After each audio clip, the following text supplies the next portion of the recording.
Le projet téléphérique se heurte actuellement à deux obstacles majeurs, financiers et techniques, a révélé Africa Intelligence, ce qui explique le statu quo actuel.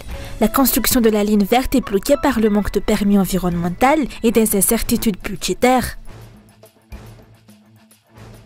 Le tirage au sort des numéros des candidats aux élections communales s'est déroulé aujourd'hui. À Atan Najiv, le candidat Taina Razaf Ndouel a obtenu le numéro 2.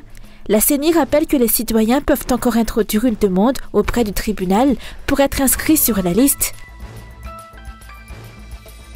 Dans l'actualité internationale, l'ouragan Milton, qui menace la Floride, est classé en catégorie 5, la plus élevée de l'échelle de Saffir-Simpson, avec des vents pouvant aller jusqu'à 270 km/h, a annoncé ce mardi 8 octobre le Centre américain des ouragans.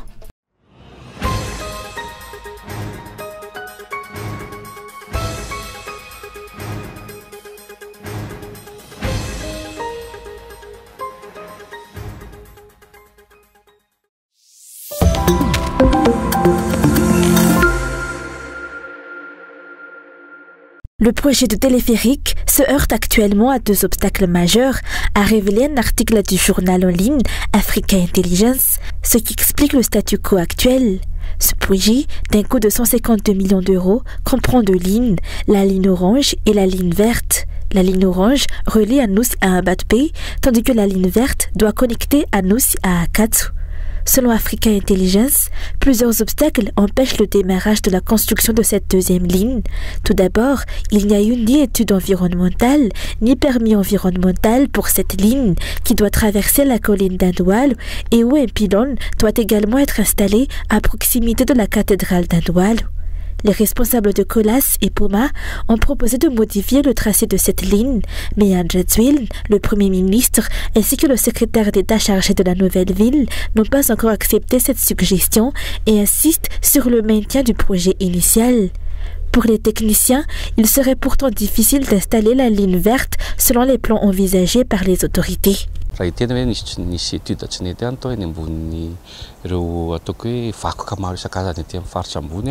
Le projet a été mal étudié car il passe au-dessus de plusieurs sites historiques et religieux, en plus des risques d'éboulement dans cette zone. C'est pourquoi la ligne Anous-Mbadoubi a été priorisée, bien qu'elle ne soit pas encore achevée, même un an après son lancement. À notre avis, la ligne verte se situe au même niveau que le flyover, l'autoroute Antananarivo-Touamasn et d'autres projets qui ne sont pas prioritaires pour les Malgaches. Pourtant, les dirigeants semblent déterminés à les réaliser à tout prix, ce qui suscite l'étonnement des citoyens et habitants d'Antananarivo.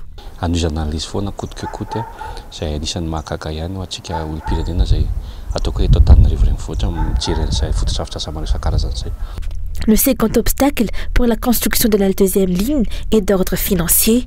Sur les 152 millions d'euros empruntés pour le projet, environ 90 à 95 millions d'euros ont déjà été dépensés pour la ligne orange. Cependant, le budget nécessaire pour la ligne verte n'est pas encore déterminé car il dépend largement du tracé en cours de discussion. De plus, il n'a pas encore été décidé quelle entreprise sera responsable de l'exploitation de ces lignes et le président refuse de subventionner ceux qui en assureront la gestion. Malgré cet aspect financier douteux, il a été rapporté que durant les 3 derniers mois, l'État malgache a commencé à rembourser les fonds empruntés pour la construction de ce téléphérique, alors même qu'il n'est pas encore opérationnel. Cela indique une certaine opacité dans la gestion de ce projet qui, bien que critiqué, est maintenu de manière forcée par les dirigeants. Le projet stagne actuellement. Les dirigeants ont tendance à se précipiter et ont agi sans réflexion, dans le but de se vanter lors de la célébration du 26 juin avec l'inauguration d'une petite portion entre Souarano et Anous. Cependant, la réalité est que ce projet est au point mort, il n'y a aucune perspective de progrès et un manque de transparence entoure sa gestion.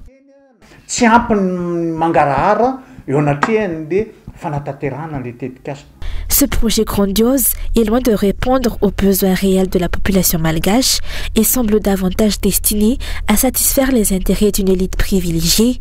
En détournant des ressources publiques vers ce projet somptuaire, les dirigeants sacrifient des secteurs essentiels comme l'éducation, dont les infrastructures sont délabrées et les enseignants sous-payés.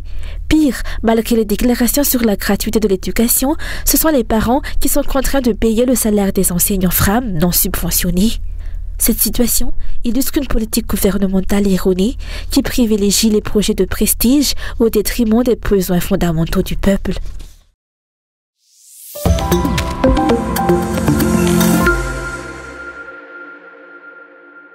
Le tirage au sort des numéros des candidats aux élections communales dans le bulletin unique s'est déroulé aujourd'hui, suite à la publication officielle hier de la liste des candidats. Adal Najiv, le candidat Taïna Zafndouel, représentant le parti Titan Jazan, a obtenu le numéro 2.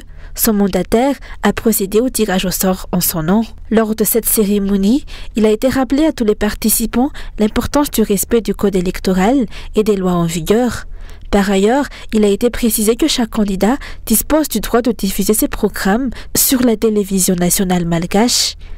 En ce qui concerne la liste électorale, le troisième vice-président de la Commission électorale nationale indépendante a souligné que les citoyens peuvent encore introduire une demande auprès du tribunal pour être inscrits sur la liste.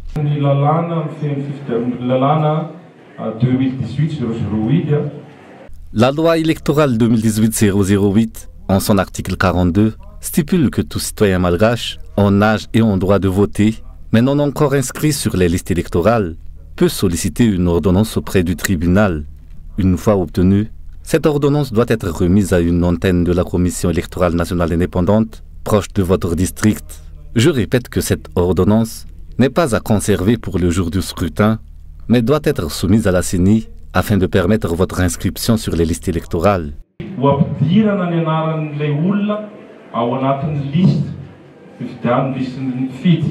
D'après les responsables, l'impression du bulletin unique pour les élections communales sera réalisée en Afrique du Sud.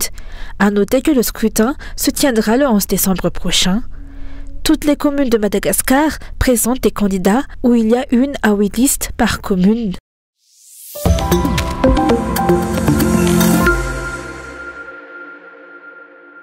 Aujourd'hui, comme dans toutes les régions de Madagascar, a eu lieu le tirage au sort des numéros des candidats à la mairie du district de Mananaravarach dans la région d'Abatsu. Ce district compte 9 candidats à la mairie provenant du parti Malagas Meremieng qui ont affirmé leur entière détermination à réaliser des travaux de développement au sein de leur commune. Ils ont également insisté sur le fait que tous les candidats se doivent de respecter les lois en vigueur. Je tiens à exprimer ma gratitude envers le parti MMM, dirigé par le président Azandi Nenarvel, en tant que représentant de tous les candidats présentés par le parti dans le district de Mananar. Nous affirmons notre détermination à promouvoir le développement dans nos communes respectives. Nous ne ferons aucune exclusion, que ce soit de partis ou de personnes qui souhaitent collaborer avec nous. Il est essentiel que chacun respecte les lois en vigueur, qu'il s'agisse du parti au pouvoir, d'indépendants ou de l'opposition. Pour la campagne électorale, le président du CED a souligné l'importance du respect mutuel et de la fraternité entre tous les candidats, comme cela a été illustré aujourd'hui lors du tirage des numéros.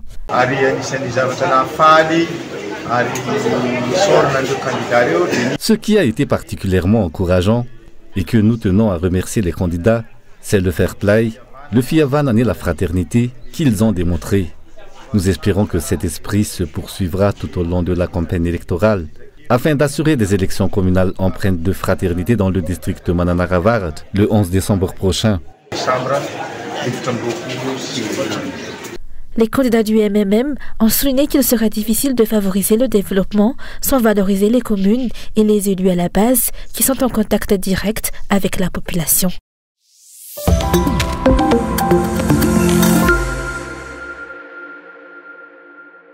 Le régime Radziwiłł foule aux pieds les principes fondamentaux de la démocratie, une tendance qui ne fera que s'accentuer en cette période électorale, a affirmé le président du Tanur RMDM. Il cite comme preuve l'exclusion directe ou indirecte de candidats influents refusant d'arborer la couleur orange lors des élections communales. À Tirana, par exemple, le maire Jean-Luc Touzard en est victime. De même, l'ancienne présidente de l'Assemblée nationale, Christine Razana Maassou, a dû se retirer de la course à Fianarantsoa après avoir échoué jusqu'au bout à obtenir l'état 211 bis. La démocratie ne se résume pas à la conquête de la majorité au sein d'une institution. Elle implique l'acceptation de cette majorité tout en respectant et en écoutant la minorité qui peut apporter des idées précieuses au débat sur le développement local, notamment en ce qui concerne les candidatures à la mairie. Ce que nous appelons une véritable démocratie émanant de l'opposition repose sur l'écoute des aspirations de la majorité du peuple et non sur la seule majorité institutionnelle. Il s'agit de prêter attention aux préoccupations des populations qui souffrent quotidiennement des problèmes d'électricité, d'eau et d'autres problèmes persistants dans le pays. Les Malgaches ressentent la douleur provoquée par la violation de leurs droits fondamentaux, y compris celui à la démocratie, a déclaré le président du TANUR-RMDM. Il a lancé un appel ferme aux dirigeants pour la restauration de l'apaisement et la stabilité dans le pays. Ce qui maintient ce régime en place, ce sont les forces de l'ordre, mais même le peuple, et même ceux qui l'ont élu, y compris ceux à qui on a distribué des cuvettes et des seaux, le rejettent. Je le dis clairement, Monsieur le Président, ainsi qu'à tous les responsables à tous les niveaux, il est temps d'en finir avec les harcèlements que vous infligez. J'ai foi que la vérité triomphera cette fois-ci. Le passé ne doit pas être oublié et les dirigeants ont la responsabilité de tirer des leçons de l'histoire, a affirmé le président du TANUR-RMDM. L'actuel président, qui avait prôné et exigé le respect de la démocratie durant sa campagne en 2018, semble aujourd'hui s'éloigner de ses engagements. Sous son administration, où en est le respect de la démocratie et de la liberté d'expression?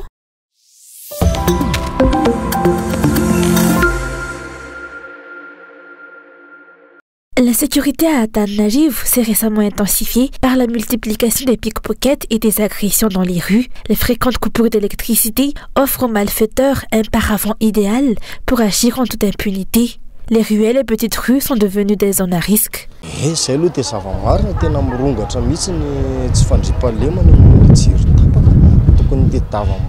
L'insécurité s'aggrave véritablement en raison des délestages, une situation qui nécessite des solutions urgentes.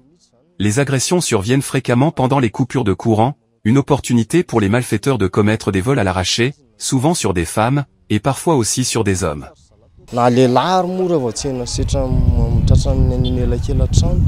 Pour les habitants, les déclarations des dirigeants sur la fin des délestages ne sont que des promesses creuses visant à apaiser la population. Il incombe aux dirigeants de répondre aux plaintes et préoccupations de la population. Or, ces plaintes ne sont qu'écoutées, sans que des solutions concrètes ne soient avancées. Pourtant, les habitants se plaignent de choses dont ils ont plus que besoin, comme l'électricité et l'eau. La situation actuelle n'est pas viable pour les habitants.